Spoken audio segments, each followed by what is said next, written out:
161쪽 제3주 성모 신심을 통한 풍성한 신앙생활. 요한복음 2장 5절 9절 무엇이든지 그가 시키는 대로 하여라. 과방장은 포도주가 된 물을 보고 그것이 어디에서 났는지 알지 못하였지만 물을 퍼간 일꾼들은 알고 있었다. 예수님이 물을 포도주로 변화시킨 기적에 대한 이야기입니다. 하느님의 말씀을 받아들임으로써 성령의 능력으로 성자이신 예수님을 잉태하신 성모님께서는 어느 누구보다도 삼위일체이신 하느님 안에서 풍성한 삶을 체험했습니다. 그리고 성모님께서는 우리를 예수님께로 인도하여 더욱 풍성한 신앙생활을 하도록 이끌어 주시는 분이십니다. 따라서 올바른 성모 신심을 갖고 성모님과 함께 성모님의 도움으로 생활할 때 우리는 풍성한 신앙생활을 할 수 있습니다. 제1일 성모님과 관련된 말씀의 오해와 바른 해석. 성녀 베르나데타의 말씀. 제가 배운 그 부인은 아름다웠습니다. 비할 데 없이 아름다웠습니다. 누구든지 한번 배우면 또 한 번 배우고 싶어서 못 견딜 만큼 아름다웠습니다. 한 번 배운 사람은 세속의 일을 일체 더 사랑할 수 없을 만큼 아름다웠습니다. 네, 성모님을 직접 본 성녀 베르나데타의 말입니다. 너무 아름답기 때문에 세속의 일을 일체를 잊어버릴 만큼 아름답다고 합니다. 그 메주거리에서 성모님 발현을 목격하는 그 선견자들 이야기도 그렇습니다. 잠시 그냥 성모님을 뵙는데 성모님 뵙고 나서 현실로 돌아오는 게 너무 어렵다. 사흘 만에 예수님을 성전에서 찾으신 성모님께서는 예수님께 무엇이라고 말씀하셨습니까? 얘야, 우리에게 왜 이렇게 하였느냐? 내 아버지와 내가 너를 애타게 찾았단다. 예수님께서는 어떤 사람이 당신의 형제요 누이요 어머니라고 하셨습니까? 하느님의 뜻을 실행하는 사람. 가나의 혼인잔치집에서 성모님이 예수님께 포도주가 없구나 하였을 때 예수님께서는 무엇이라고 말씀하셨습니까? 여인이시여 저에게 무엇을 바라십니까? 아직 저희 때가 오지 않았습니다. 요한복음 2장 5절 무엇이든지 그가 시키는 대로 하여라. 성경에는 성모님과 관련된 말씀들이 여러 곳에 나옵니다. 그런데 일부 개신교에서는 천주교의 성모 공경을 공격하기 위해서 그 중에 몇 개의 성경 구절을 인용합니다. 그러면 그 내용을 구체적으로 알아보고 그 성경 구절의 바른 의미를 살펴보겠습니다. 먼저 루카복음 2장 48절과 49절의 말씀. 그 내용은 여러분들이 그 성모님이 예수님과 파스카 축제를 지내기 위해서 12살 때 예루살렘 성전에 올라갔다가 성모님이 예수님을 잊어버렸다가 사흘 만에 찾았을 때의 내용입니다. 그래서 48절 49절에 보면 이제 성모님이 예수님을 발견하고 나서 우척 놀라서 성모님이 예수님께 얘야 우리에게 왜 이렇게 했느냐? 내 아버지와 내가 너를 애타게 찾았단다 하자 그가 부모에게 말하였다. 왜 저를 찾으셨습니까? 저는 제 아버지 집에 있어야 할 줄을 모르셨습니까? 이 말을 가지고 개신교에서는 어떻게 오해를 하느냐? 일부 개신교에서는 성모님께서 예수님을 잃어버리셨을 때 사흘 만에 찾고 나서 얘야 우리에게 왜 이렇게 하였느냐? 내 아버지와 내가 너를 애타게 찾았단다 하신 이 말씀이 성모님이 자기 분수도 모르고 혈연관계에 의지하여 감히 예수님을 책망한 말씀이라고 말합니다. 그리고 예수님께서 왜 저를 찾으셨습니까? 저는 제 아버지 집에 있어야 할 줄을 모르셨습니까? 하신 말씀은 성모님의 간섭에 항의하면서 성모님을 단순히 육신을 낳아준 것뿐인 여인의 위치로 돌아가라는 말씀이라고 해석합니다. 따라서 성모 마리아를 공경하는 것은 성경에 어긋난다고 주장합니다. 셋째, 이 가톨릭의 바른 해석, 여기에 대한 해석이 어떤가? 루카복음 2장 48절에 대한 일부 개신교의 오해는 하느님이신 분이 사람이 되신 강생의 신비를 이해하지 못한 데서 나왔다고 봅니다. 성모님께서 예수님께 하신 말씀은 잃어버렸던 아들을 사흘 동안 찾아 헤맸던 부모의 고통을 표현하는 당연한 말입니다. 나와 나의 어머니와의 관계가 단순히 나의 육신을 낳아준 것에 불과한 것이 아니라 어머니와 자녀라는 인격적인 관계이듯이 예수님과 성모님의 관계도 어머니와 아들이라는 인격적인 관계입니다. 따라서 성모님의 말씀은 어머니로서 아들에게 하신 자연스러운 말씀입니다. 51절에 예수님께서 나자렛으로 돌아와 부모에게 순종하며 지냈다는 말씀은 성모님과 예수님과의 인격적인 모자 관계가 그 후에도 계속되었음을 알려줍니다. 49절에서 왜 저를 찾으셨습니까? 저는 제 아버지의 집에 있어야 하는 줄을 모르셨습니까? 라는 말씀도 반마리아적인 말씀이라기보다는 12살 된 예수님께서 세상의 부모에 대한 일보다 하늘에 계신 아버지의 일을 우선해야 한다는 자신의 사명을 자각하고 선언하신 말씀인 것입니다. 이 말씀에서 예수님께서는 부모를 초자연적인 관점으로 초대하고 하느님께로부터 파견되신 분으로서 어느 누구에게도 예속되지 않은 독자적 사명이 있음을 분명히 합니다. 또한 이 말씀은 예수님의 신비적 탄생과 세상에서의 사명을 알려주고 예수님께서 성부께 속해 있음을 강조하는 말씀입니다. 그리고 말씀이 구약의 예언자들처럼 무뚝뚝한 어투로 표현된 것은 예수님의 예언자적 사명을 나타내기도 합니다. 다음에 이 마르코 복음 3장 33절에서 35절에 대한 말씀의 오해와 바른 해석, 이것은 이제 예수님을 찾아 나선 어머니와 형제들에 대한 이야기입니다.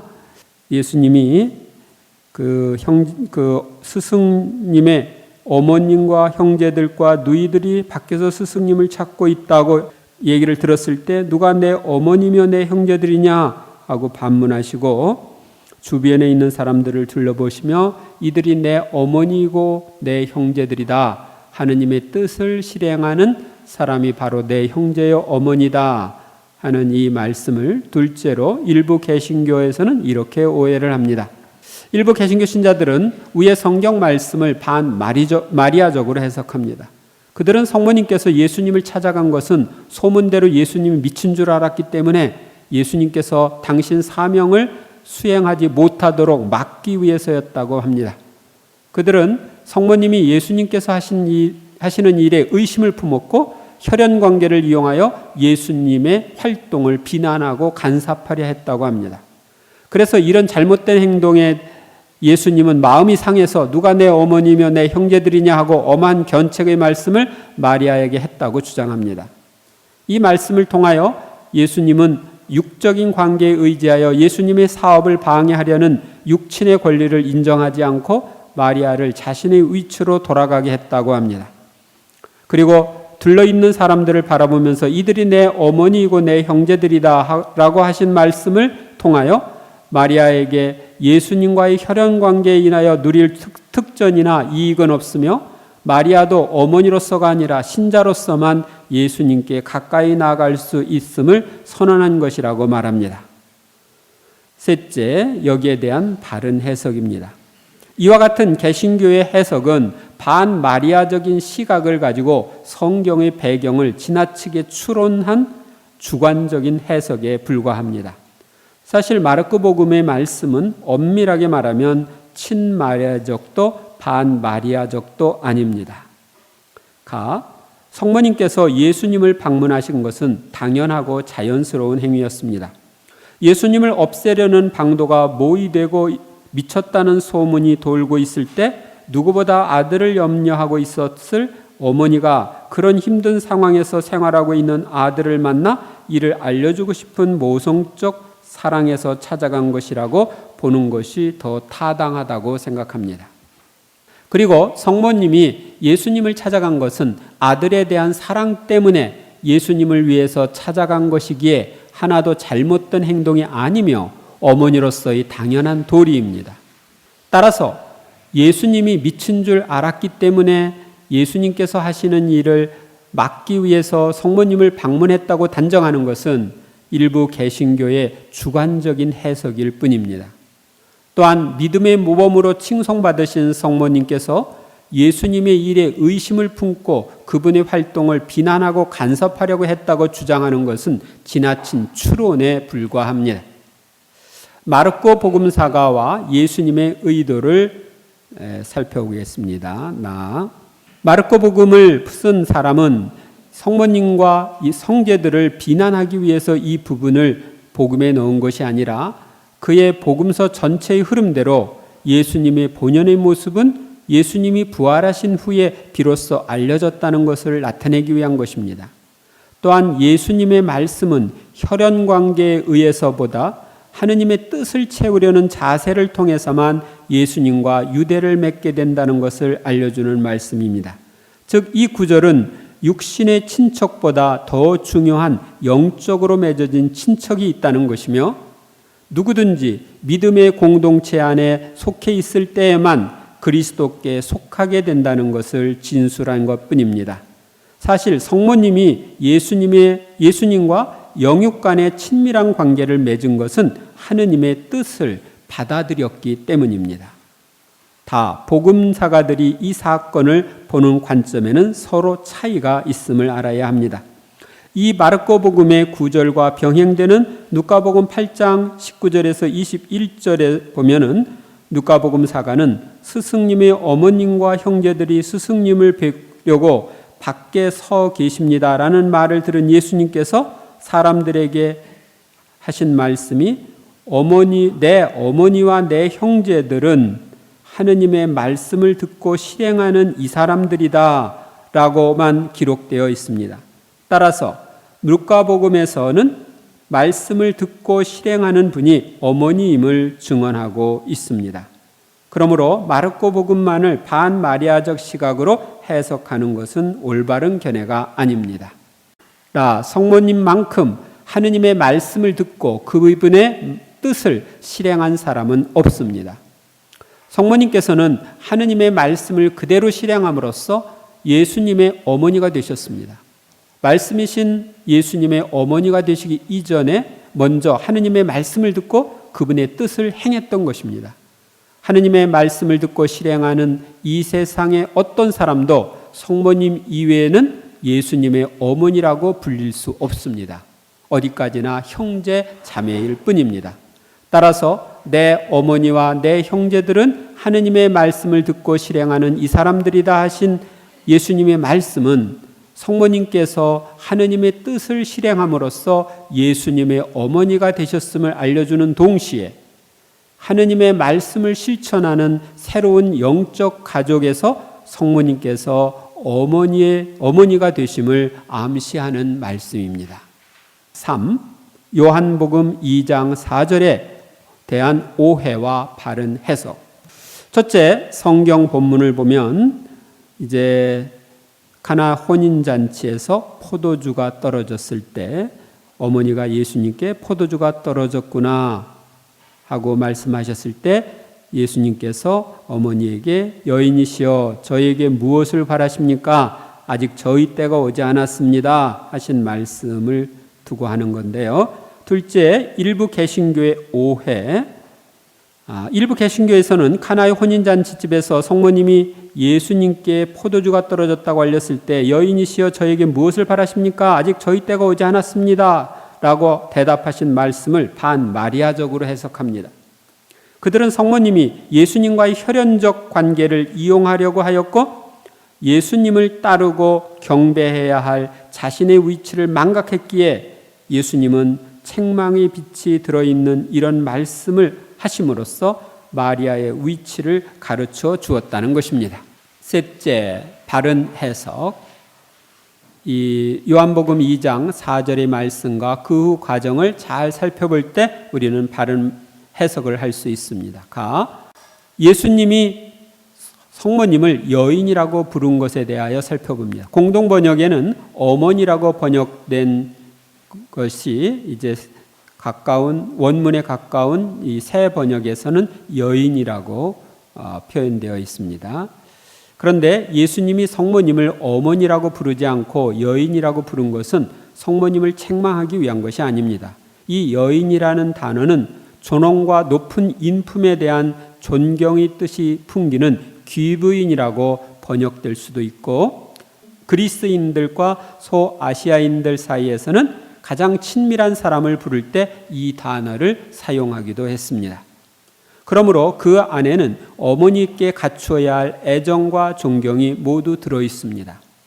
또한 여인이라는 말은 온 인류의 육적인 어머니인 첫 하와를 상기시키고 십자가 아래에서 성모님이 새 인류인 우리의 어머니가 되실 것을 암시합니다. 그래서 이 십자가상에서도 여인이시여 이 사람이 어머니의 아들입니다 이렇게 말씀하시죠. 이것은 또 묵시록, 요한복음사가가 쓴 묵시록 12장에 나오는 여인, 달을 밟고 태양을 입은 여인, 그 여인과도 연결이 되는 것입니다. 예수님께서 여인이시여 저에게 무엇을 바라십니까? 아직 저희 때가 오지 않았습니다 하신 말씀을 살펴보겠습니다. 이 말씀은 성모님의 청을 거절하는 의견의 불일치라기보다는 기적을 위한 더 큰 믿음과 행동을 요구하신 말씀입니다. 그리하여 성모님은 이 요구에 응답해서 믿음을 가지고 일꾼들에게 무엇이든지 그가 시키는 대로 하여라 라고 말씀하셨고, 일꾼들은 예수님의 지시에 따랐습니다. 그 결과 예수님께서는 당신의 때를 앞당겨 첫 기적을 행하셨습니다. 그러니까 하느님의 때를 변경시킬 수 있는 분이 성모님이다 하는 것을 알려주기도 합니다. 카나의 혼인잔치에서의 첫 기적은 여러 깨달음을 우리에게 줍니다. 예수님께서 혼인잔치에서 첫 기적을 행하신 것은 혼인과 혼인으로 이루어지는 가정의 중요성을 우리에게 알려줍니다. 또한 예수님께서 당신의 때까지 변경하시며 기적을 행하신 것은 성모님의 전구가 얼마나 힘이 있는지를 보여줍니다. 일부 개신교에서는 마리아에 관한 일부 성경 말씀을 반마리아적으로 해석해서 천주교를 마리아 믿는 교라고 잘못 생각하게 하고 있는데 이것은 잘못된 것입니다. 그러나 앞에서 살펴본 것처럼 성모님께서는 우리를 예수님께로 인도해 주시고 예수님의 영광이 드러나도록 일하시는 분이십니다. 그래서 그때 그 기적을 보고 나서 제자들이 예수님을 믿게 되었다고 성경은 알려줍니다. 지금까지 살펴본 것처럼 성경에는 어느 곳에서도 반마리아적인 요소가 없습니다. 한국의 성인 성이문우 요한의 말씀, 성모 마리아님의 정부르심을 잊지 말고 구하십시오. 우리의 모든 말을 다 하여도 성모님의 가엾는 덕을 찬양할 수 없습니다. 제1. 성모님을 왜 공경해야 하는가? 교황 바오로 6세의 말씀, 교회를 사랑하는 것은 곧 성모 마리아님을 사랑하는 것이다. 뒤집어 말하면 성모님을 사랑하는 것은 교회를 사랑하는 것이다. 이 두 가지는 어느 한편 없이 홀로 존재할 수 없다. 성모님께 대한 사랑과 교회에 대한 사랑은 일치합니다. 성모님은 교회의 어머니셔요. 10계명 중에 첫 계명은 무엇입니까? 너에게 나 말고 다른 신이 있어서는 안 된다.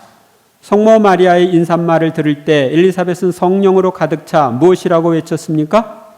내 주님의 어머니께서 저에게 오시다니 어찌 된 일입니까? 엘리사벳의 칭송을 들은 성모님은 무엇이라고 예언의 노래를 불렀습니까?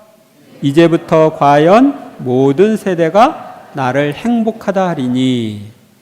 복자 알베리온의 성모 마리아님을 사랑하는 사람은 틀림없이 구원될 것입니다.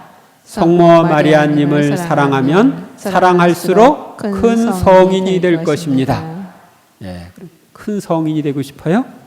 그럼 그만큼 더 성모님을 사랑해야 합니다.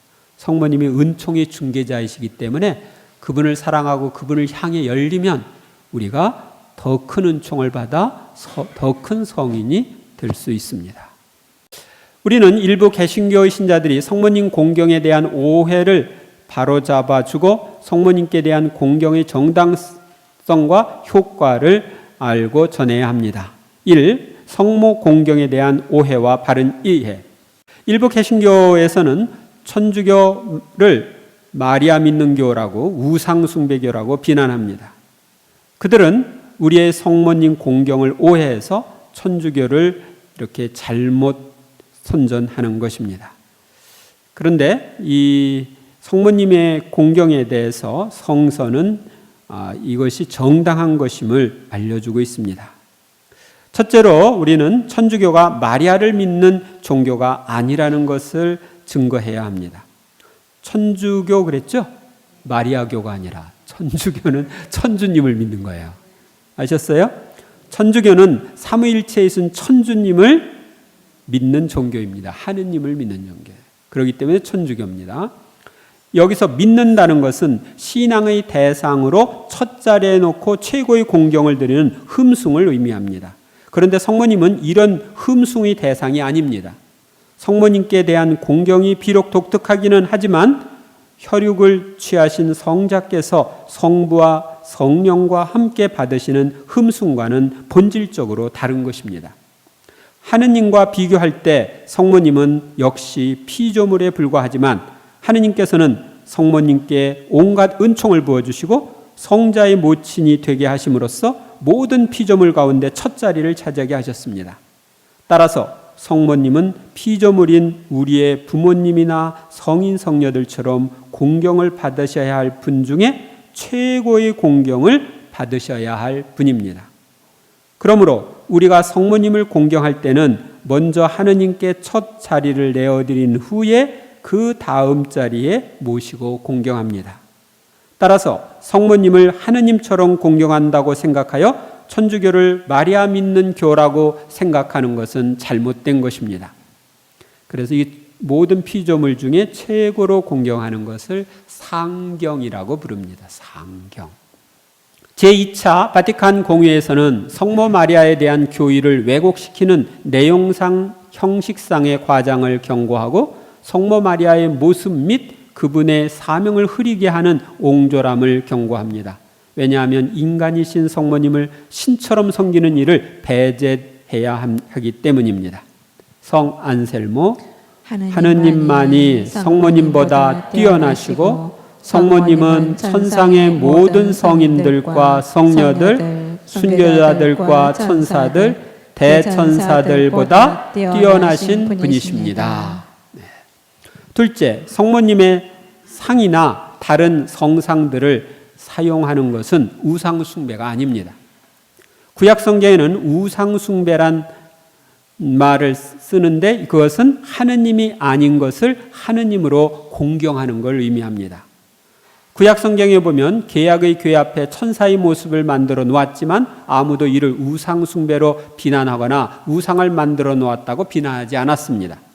왜냐하면 천사를 하느님으로 공경하지 않았기 때문입니다.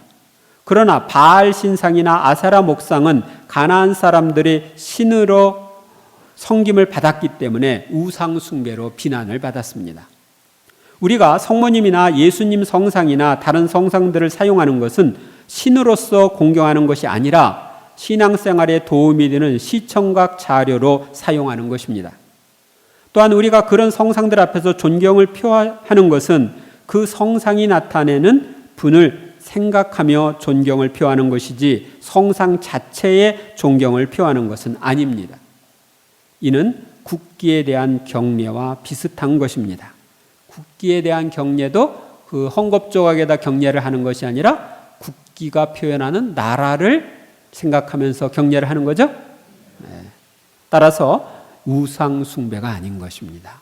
셋째, 성모님을 공경하는 것은 교회의 일치와 연결시켜서는 안 됩니다. 교회 일치를 위해서 개신교에서 반대하는 성모님 공경을 포기하려 한다면 개신교에서 받아들이지 않는 성체성사나 고해성사 같은 가톨릭의 다른 보화들도 포기해야 할지 모릅니다. 그리고 이런 진리들을 포기하여 교회 일치를 이룬다면 무슨 의미가 있겠습니까? 우리가 해야 하는 것은 사도로부터 전해오는 신앙의 진리를 온전히 보존하고 이를 올바로 전함으로써 오류에 빠진 이들을 진리의 길로 돌아오도록 돕는 일입니다.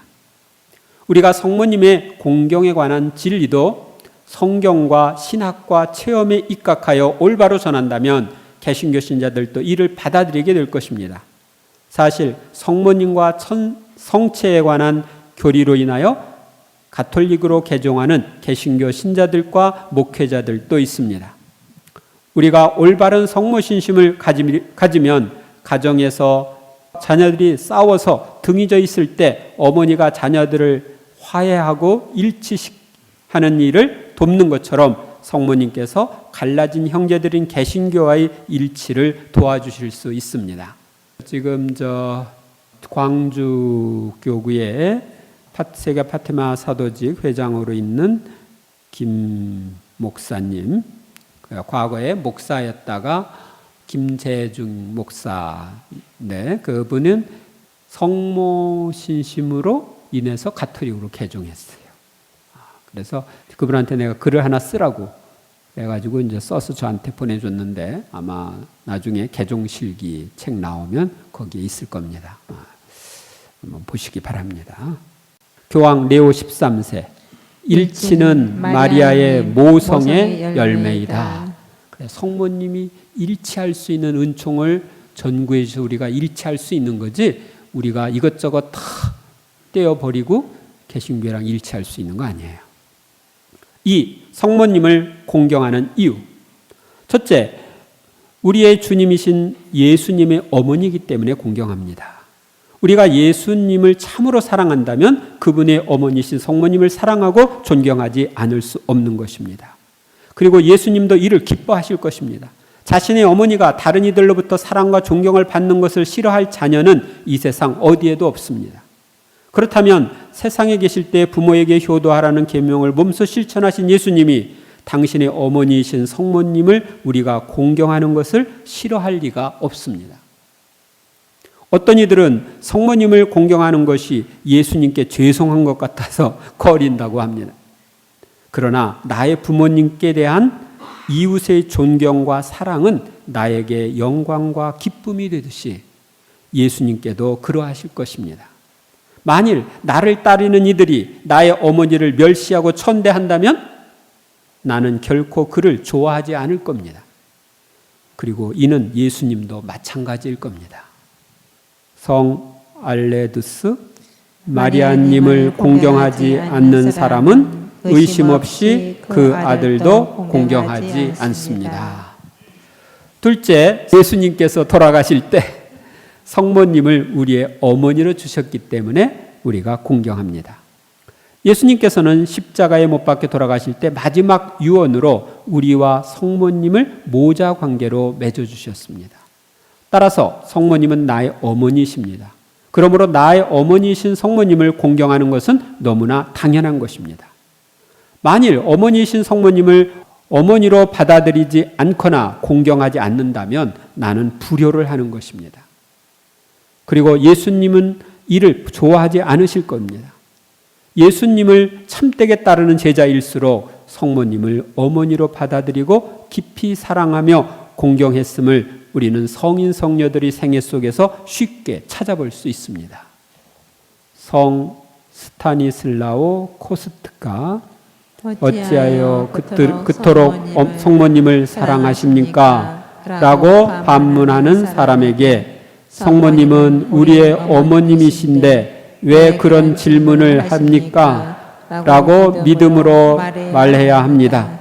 진실된 그리스도인이라면 그렇게 말해야 하는 것입니다. 어머니니까 당연히 공경하는 거죠. 셋째, 성모님은 모든 신앙인의 모범이기 때문에 공경합니다. 우리가 이 교재 제1주 4일에서 본 것처럼 성모님은 예수님을 그리스도로 믿고 받아들인 첫 그리스도인이며 모든 신앙인의 모범입니다. 따라서 모든 그리스도인들이 성모님을 신앙인의 모범으로 공경하는 것은 지극히 자연스러운 것입니다. 만일 그리스도인들이 의식적으로 성모님을 멀리하려 한다면 오히려 그것이 부자연스러운 것입니다. 복자 알바리온의 성모님께서는 어려서부터 당신께 공경심을 길러온 사람들을 더욱더 사랑해 주십니다. 그래서 어린아이일 때 성모님을 공경하도록 도와주시기 바랍니다. 넷째, 복음서에서 예언되어 있기에 성모님을 공경합니다. 복음서에서 보면 이제부터 과연 모든 세대가 나를 행복하다 하리니 전능하신 분께서 나에게 큰 일을 하셨기 때문입니다 라는 말씀이 나옵니다. 이는 성령을 가득히 받은 엘리사벳이 성모님을 여인 중에 가장 복된 분으로 칭송하셨을 때 성모님이 부른 마리아의 노래에 나오는 예언입니다. 우리가 성모님을 복된 분으로 칭송하며 공경하는 것은 모든 세대가 나를 행복하다 하리니라는 예언을 성취하는 것이며 성령을 가득히 받아 성모님을 칭송했던 엘리사벳을 본받는 것입니다. 그리고 엘리사벳이 성령을 가득히 받아 성모님을 복된 분으로 칭송했다는 것은 성령께서 이를 원하신다는 것을 의미하기도 합니다. 아셨어요? 그러니까 성모님을 우리가 복된 분으로 공경하는 건 성령께서도 원하시는 거예요. 성 베르나르도, 우리 사람이 온 마음과 정성으로 성모님을 사랑하는 것이 하느님의 거룩한 뜻이기에 성모님을 통해서 온갖 은혜가 우리에게 내린다.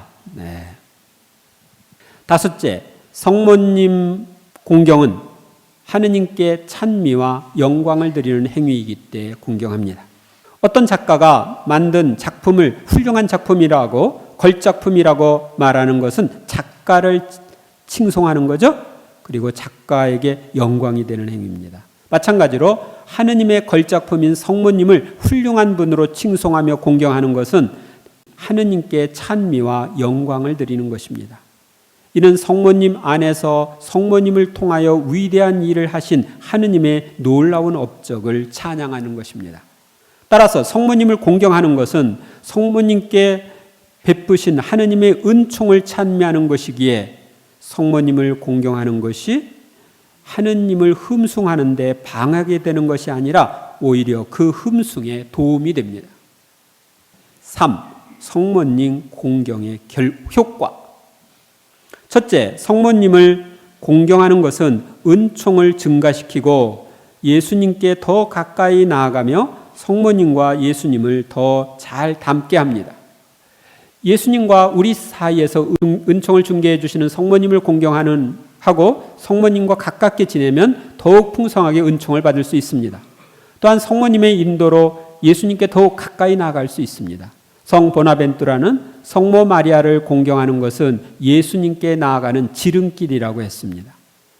그리고 성모님의 역할은 우리를 예수님께로 인도하고 예수님을 닮도록 하는 것이기에 우리가 예수님의 주형이신 성모님과 친밀히 결합되어 그분의 인도를 따라 살수록 예수님을 더 잘 닮게 됩니다.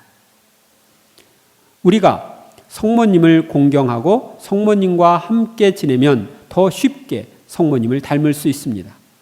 인간은 자신이 사랑하고 존경하는 사람의 영향을 받고 자신이 친밀하게 지내는 사람을 닮기 마련입니다. 우리가 성모님을 공경하고 그분과 가까이 지낼수록 우리는 그분의 품성과 행동을 닮게 됩니다. 또한 성모님처럼 성령의 크신 도구가 되고 성령으로 새로워진 사람이 될 수 있습니다. 성 베르나르도, 우리는 마음을 다하고 힘을 다하여서 성모님을 높이 공경하자. 그것은 만사를 성모님을 통하여서 우리에게 주시기를 원하시는 하느님의 뜻이다. 둘째, 성모님을 어머니로 공경하는 것은 정서적으로 안정감을 줍니다. 아이들이 가정에서 생활할 때 어머니가 계시면 정서적으로 안정감을 느끼지만 어머니가 안 계시면 아이들이 정서적으로 안정이 안 되는 경우들이 많이 있습니다. 영적인 면에서도 성모님을 어머니로 받아들이고 공경하면 더 안정감을 느낄 수 있습니다. 우리가 성모님과 함께 신앙생활을 하면 어머니가 안 계신 집의 쓸쓸함이나 허전함 대신에 어머니가 계실 때 맛볼 수 있는 안정감과 풍요로움을 맛볼 수 있습니다. 일반적으로 가톨릭 신자가 개신교 신자에 비하여 정서적으로 더 안정되어 있는 것처럼 보이는 것은 성모님을 어머니로 공경하고 있기 때문일지도 모릅니다. 제 생각이에요. 셋째, 성모님을 공경하는 것은 육신적으로도 이 세상을 살아가는 데 필요한 은총을 더 쉽게 받게 됩니다.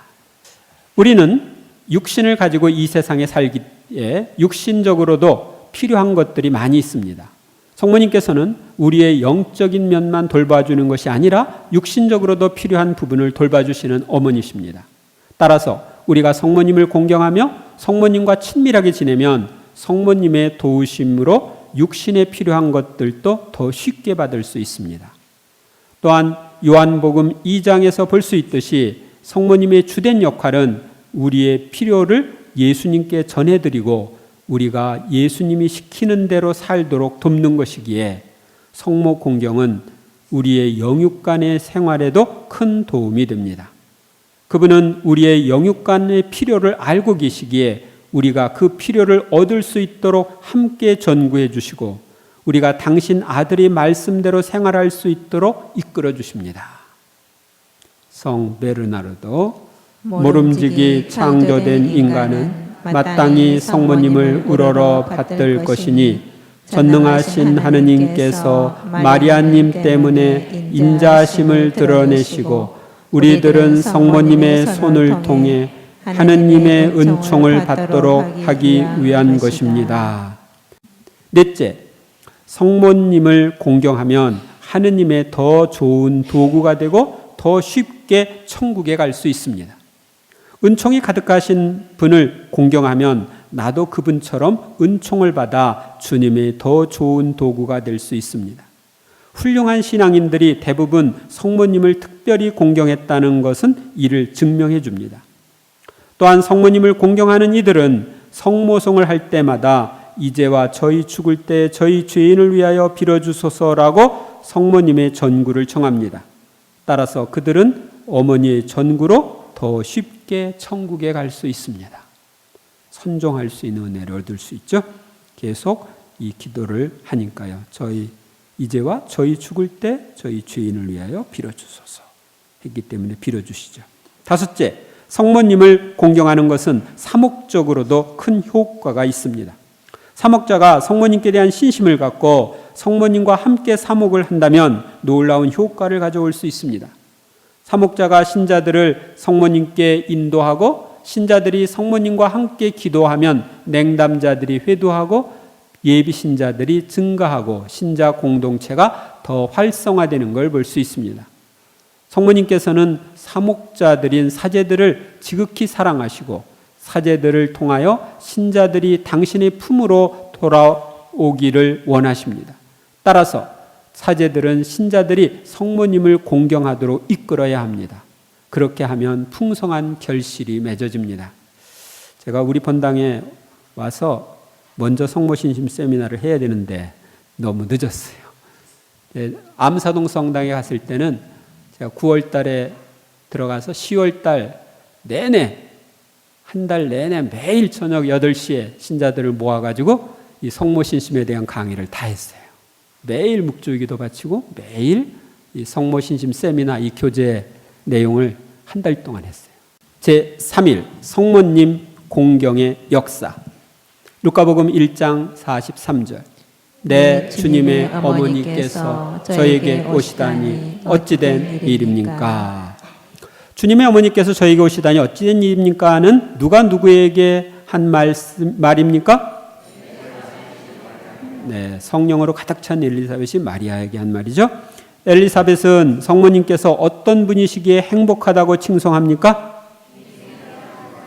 주님께서 하신 말씀이 이루어지라고 믿으셨기 때문에.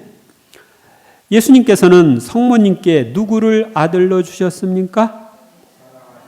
사랑하는 제자, 사랑하는 제자를 주셨어요. 그런데 이 요한 사도는 그 제자들이 대표로 참석한 것이고 예수님이 사랑하는 모든 제자를 아들, 딸로 주신 겁니다. 그래 주었을 때 요한복음 19장 27절은 그때부터 그 제자가 그분을 자기 집에 모셨다. 성모님을 어머니로 모시고 공경하는 거죠. 성모님 공경의 역사는 예수님 당시로 거슬러 올라갑니다. 예수님께서 성모님을 어머니로 공경하며 순종하였고 제자들도 예수님의 모범을 따라 성모님을 공경하였습니다. 제자들은 처음에는 성모님을 스승의 어머니로 공경하였고 십자가 사건 이후에는 주님의 어머니이며 자신의 어머니로 공경하였습니다.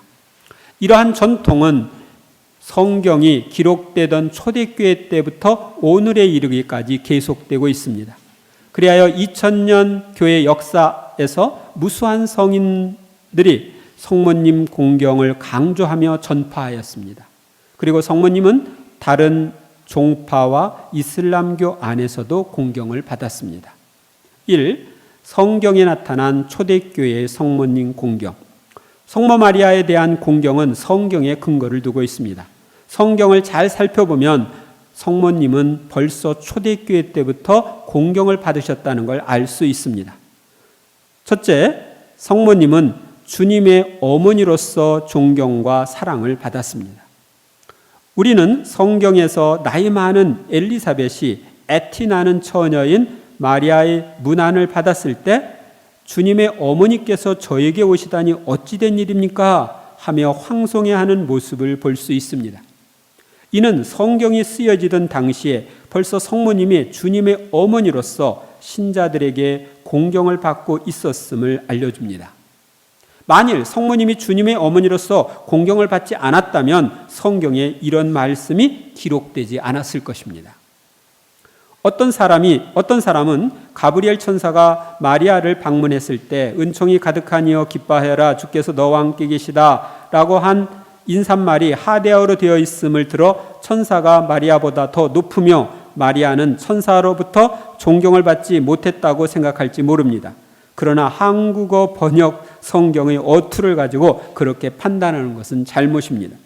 원래 성경이 기록된 그리스어에서는 우리말과 달리 존대어나 하데어의 구별이 없습니다. 그래서 처음에 나온 공동번역 성경에서는 천사의 말이 존대어로 되어 있습니다. 그러나 그 후에 예수님의 우리에 대한 말씀을 하데어로 바꾸면서 천사의 말도 하느님을 대신하여 한 말이라고 생각하여 하데어로 바꾼 것입니다. 그렇지만 성경의 원문을 살펴보면 천사가 매우 공손한 어투로 인사하고 있기에 200주년 성경에서는 천사의 인사말을 다시 존댓말로 바꾸었습니다.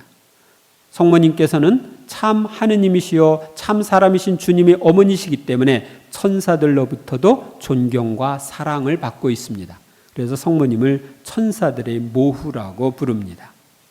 성 베르나르도 하느님께서 우리로 하여금 마리아님을 얼마만큼 뜨겁게 사랑하기를 바라시는지 판단해 볼 일이다. 둘째, 성모 마리아는 하느님의 말씀을 믿고 받아들이는 이들의 모범으로서 존경과 사랑을 받았습니다. 성모님께서 엘리사벳을 방문했을 때 엘리사벳은 행복하십니다. 주님께서 하신 말씀이 이루어지리라고 믿으신 분 하고 성모님의 믿음을 칭송합니다. 이는 성경이 쓰여진 초대교회 때부터 마리아는 믿음의 모범으로서 존경과 사랑을 받고 있었음을 알려줍니다. 누가복음서에는 하느님의 말씀을 듣고 그 뜻을 묵상하며 그 말씀을 믿고 받아들이는 마리아의 모습을 우리에게 보여줍니다. 천사로부터 인사를 받은 마리아는 그 인사말이 무슨 뜻인가 하고 곰곰이 생각하였고 구세주의 잉태에 대해서도 하느님께서는 불가능한 일이 없다는 말씀을 들은 마리아는 그 말씀을 믿고 저는 주님의 종입니다. 말씀하신 대로 저에게 이루어지길 바랍니다. 하고 주님의 말씀을 받아들인 것입니다.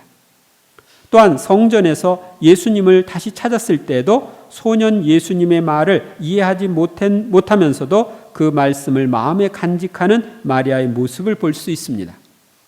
그리고 누가복음에 의하면 예수님께서도 성모님이 하느님의 말씀을 듣고 실천하는 분임을 증거함으로써 어머니께 대한 존경과 사랑을 드리고 있습니다. 이러한 성경의 기록들은 성모님께서 초대교회 때부터 하느님의 말씀을 믿고 받아들이는 이들의 모범으로서 존경과 사랑을 받았음을 알려줍니다. 만일 성경이 쓰여질 당시에 성모님께서 믿는 이들의 모범으로 존경과 사랑을 받지 않았다면 위와 같은 성경의 내용은 기록되지 않았을 것입니다. 아셨습니까? 네. 셋째, 성모님은 예수님과 제자들에게 어머니로서 존경과 사랑을 받았습니다. 성경에는 예수님의 나자렛 생활을 그들에게 순종하며 지냈다는 한마디 말로 표현하고 있습니다. 창조주이신 그분이 피조물인 부모님에게 순종하면서 사신 30년간의 삶은 이해하기 어려운 신비입니다. 그러나 참된 어머니라면 여느 어머니처럼 그 자녀와 친밀한 사랑의 관계를 맺어야 하고, 성모님은 신성과 인성이 결합된 분의 참된 어머니이시므로 예수님의 순종을 어느 정도 이해할 수 있습니다. 예수님은 스스로 원하여 성모 마리아의 아들이 되었기에 자신의 어머니이신 마리아에게 자원하여 순종하는 삶을 사셨습니다. 예수님은 나자렛 생활뿐만 아니라 공생활 중에서도 어머니께 순종하여 어머니의 청을 받아들임으로써 첫 기적을 이루셨습니다. 예수님이 사랑하는 제자도 역시 성모님을 자기의 어머니로 모시고 공경했습니다.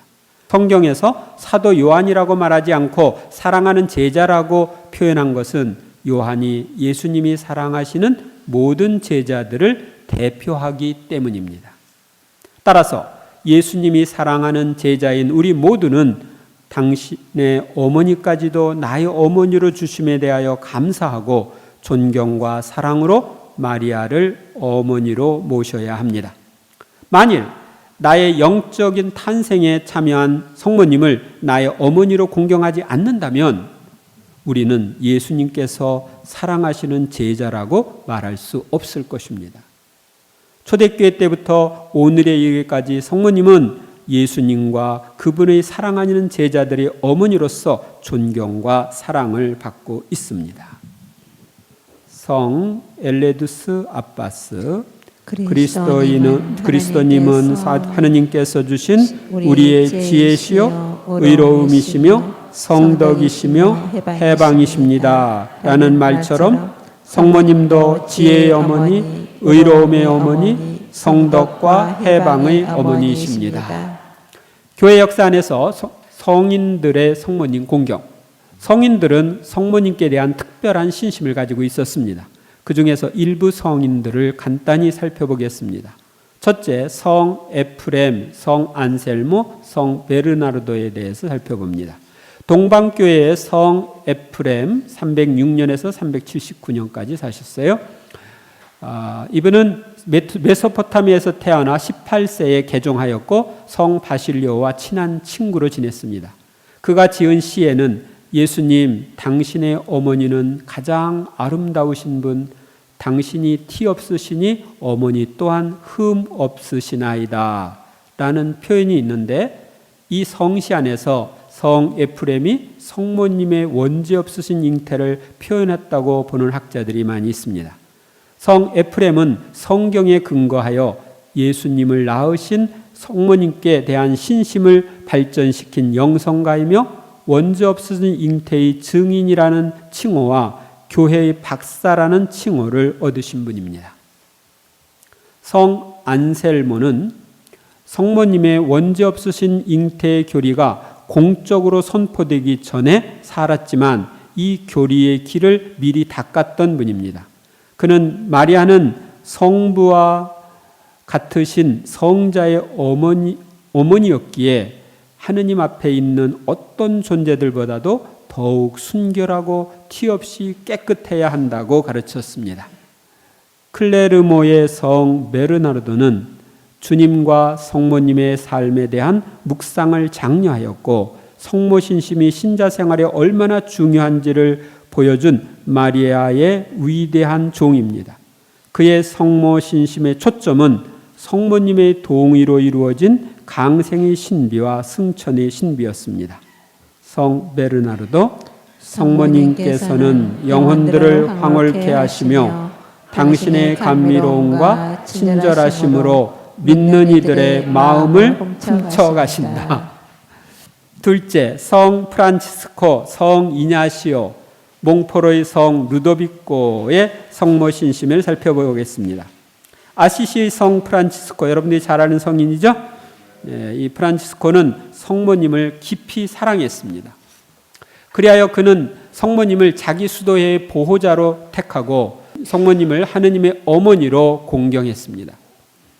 그는 성당과 소성당, 은둔소에 성모님의 이름을 붙이고 매일 복되신 성모님의 소성모일도를 바쳤습니다.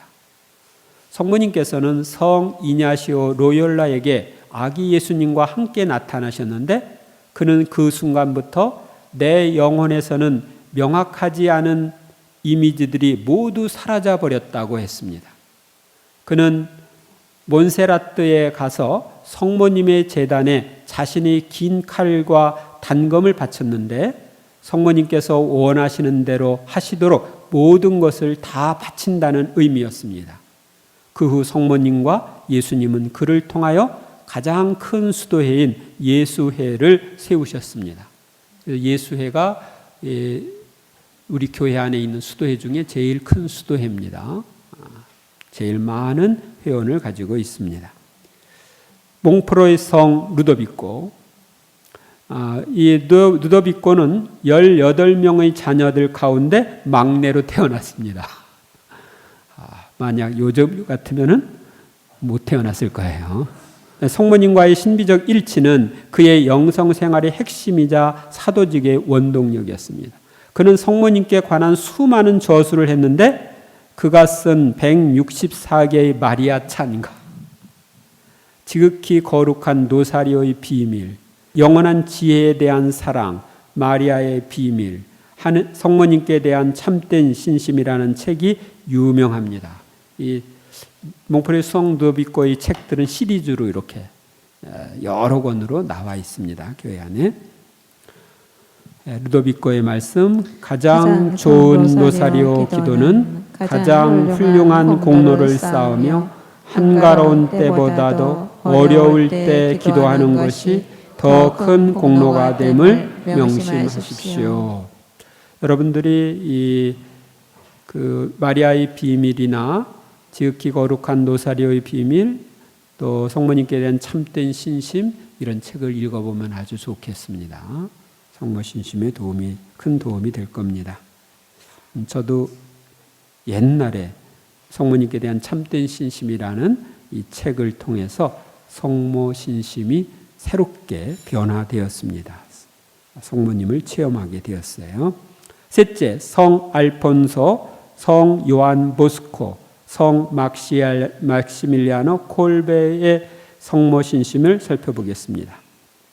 성 알퐁소는 구속주회를 세운 교회 박사인데 성모님께서는 중병에서 그를 여러 차례 일으켜 주셨고 초자연적인 발현과 상호 소통하는 은혜도 주셨습니다. 성모님께 관한 그의 가장 뛰어난 업적은 1750년에 간행된 마리아의 영광이라는 책입니다. 이 책도 번역되었습니다. 이 책에서 성 알퐁소는 성모님을 살아있는 인격자, 사랑할 어머니, 죄스런 우리들의 중개자임을 강조하고 있는데 지금까지 여러 나라 언어로 약 800판이 출판되었다고 합니다. 성 요한 보스코, 이 요한 보스코는 그가 아기였을 때 그의 어머니가 그를 성모님께 봉헌했고 어머니의 무릎에서 성모님께 대한 사랑을 배웠습니다. 성모님께서는 그가 9살 되던 해에 꿈에 나타나셨고 그의 일생 동안 꼭 도움이 필요할 때마다 나타나셨습니다. 보스코는 신자들의 도움이라는 이름으로 성모님께 대한 신심을 가졌는데요. 기적이 무엇인지 보고 싶으면 성체 안의 예수님께 충실하고 신자들이 도움이신 마리아께 충실하라고 하였습니다. 그는 살레시오 수도회를 세웠습니다. 이 살레시오 수도회는 우리 교회 안에서 세 번째로 큰 수도회예요. 아까 성 프란치스코가 세운 프란치스코회는 두 번째로 큰 수도회고요. 남자 수도회들을 이야기하는 겁니다. 여러분들이 그 랭킹 1, 2, 3위 이 남자 수도회 숫자보다 여자 1, 2, 3위는 회원이 더 적습니다. 남자 수도회 회원이 랭킹 1, 2, 3위가 훨씬 많아요. 그리고 이 성 보스코는 기적이 필요할 때, 도움이 필요할 때 그 기숙사 아이들한테 성체 조배를 하면서 성체 앞에 머물러 기도하게 하고 성모님께 도움을 청하게 하면서 자신이 기적을 향해서 떠납니다. 그래서 여러 가지 성모님의 도움을 받습니다. 성 막시밀리아노 콜베는 성모님의 원죄 없으신 잉태의 사도이며 원죄 없이 잉태되신 성모의 기사회를 창설하신 분이십니다. 이 기사회의 목표는 원죄 없이 잉태되신 성모님을 통하여 전 세계를 그리스도께 인도한다는 것입니다. 그는 원죄 없이 잉태된 성모님께 대한 봉헌만이 타락한 이 세상에 대한 유일한 치료 책임을 설파하여 많은 호응을 얻었습니다. 성 막시밀리안 콜베의 말씀, 목장에는 가지각색의 꽃들이 피어 있습니다. 그리스도의 교회 사업도 이와 같습니다. 우리의 목적은 원죄 없으신 성모님을 위해 일하는 것입니다. 이 진짜인지 모르는데 하나 말씀을 드리면 막실리안 콜베 신부님이 일본에 와 있을 때랍니다. 어떤 그 수도에 땅이 필요해서 큰 땅을 계약을 했대요. 계약금 딱. 그런데 잔금이 치를 날이 가까이 왔는데도 돈이 없는 거예요. 그래서 이 당가 수사님, 그러니까 재정 담당하고 있는 수사님이 안절부절 못하는 거예요. 이거 돈이 없으니 어떡하냐 그러니까 걱정하지 말라고 꼴배 신부님이 그랬대요. 근데 돈을 내는 날까지도 돈이 없었어요. 그날 아침에 이제 그 수사님을 부르더니 꼴배 신부님이 조금 있다가 어떤 여인이 보따리를 하나 가지고 올 거다. 그런데 너는 그 여인의 얼굴을 보면 안 된다. 그렇게 하겠느냐? 그렇게 하겠다고. 뭐 수도에는 숙명이니까. 그래서 어떤 여인이 찾아와서 두드렸어요. 그리고서 보따리를 주었어요. 보따리를 갖고 왔어요.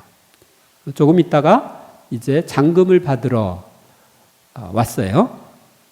그랬더니 그 보따리를 풀러서 줘라. 보따리에 딱 보니까 잔금이 딱 들어 있었어요.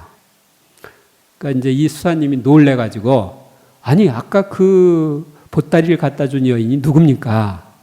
그랬더니 그 꼴배 신부님이 이야기하기를 성모님이 갖다 준 거다. 그러니까 이 수사님이 깜짝 놀래가지고 아우 그러면 얼굴을 봤어야 되는데 못 봤다. 그렇게 이 성인들의 삶 속에서 보면 성모님과 그렇게 친하게 지낼 수 있었어요. 3. 비가톨릭 교회의 성모님 공경. 첫째, 동방교회에서는 성모님에 대한 깊은 신심을 표현합니다. 동방교회 지역인 에페소 공회에서 성모님이 하느님의 어머니이심을 교리로 확정했을 만큼 성모님께 대한 공경은 동방교회에서 서방교회로 전파되었습니다. 교회가 1054년 동방정교회와 서방가톨릭교회로 분리된 다음에도 동방정교회에서는 성모님을 열렬히 공경하고 있습니다. 동방정교회에서는 성모님을 거룩하신 하느님의 어머니, 평생 동정이신 성모 마리아로 공경합니다. 또한 성모님의 중재 역할을 받아들입니다. 동방정교회에서는 성모 승천은 인정을 하지만 가톨릭의 해석에는 동의하지 않고 8월 15일 성모 승천 축일을 성모 영면 축일로 지내고 있으며 성모님의 원죄 없으신 잉태에 대해서도 동의하고 있습니다. 둘째, 개신교의 초기 종교 개혁자들은 성모님을 공경했지만 그 후에는 성모 공경이 거부되었습니다. 초기 종교 개혁자들은 루터, 칼빈, 쯔빙글리 이런 사람들은 성모님의 평생 동정성을 가르쳤으며 성모님이 하느님의 어머니라는 칭호도 받아들였습니다. 또한 루터와 칼빈파에서는 성모님의 예언인 이제부터 모든 세대가 나를 행복하다 하리니가 교회에서 계속 이루어지고 있다고 믿었습니다. 그리고 칼빈은 성모님을 아들의 명령을 가르쳐주는 스승으로서 찬미하고 존경하라고 가르쳤습니다. 그래서 독일에 가면은 이 루터의 부인이 사용하던 묵주가 박물관에 있답니다. 그러나 그 후에 개신교의 여러 교파에서는 성모님이 반성경적, 비성경적이라고 간주하여 성모 공경을 기피하고 있습니다. 그들은 구원 사업에서 성모님의 역할을 받아들이는 것은 유일무이한 예수님의 중재성을 감소시키는 행위라고 여겨 받아들이지 않습니다. 또한 성모님을 포함하여 성인들에게 중재를 청하는 것도 금지하며 성모 승천 교의도 인정하지 않습니다. 셋째, 이슬람교에서도 성모님을 공경하고 있습니다. 성모님께서는 이슬람교 안에서도 사랑과 존경을 받습니다. 코란에는 다른 여자들의 이름은 잘 나오고 있지 않은데 마리아라는 이름은 34번 사용하고 있으며 마리아를 예수님의 어머니라고도 여러 번 부르고 있습니다.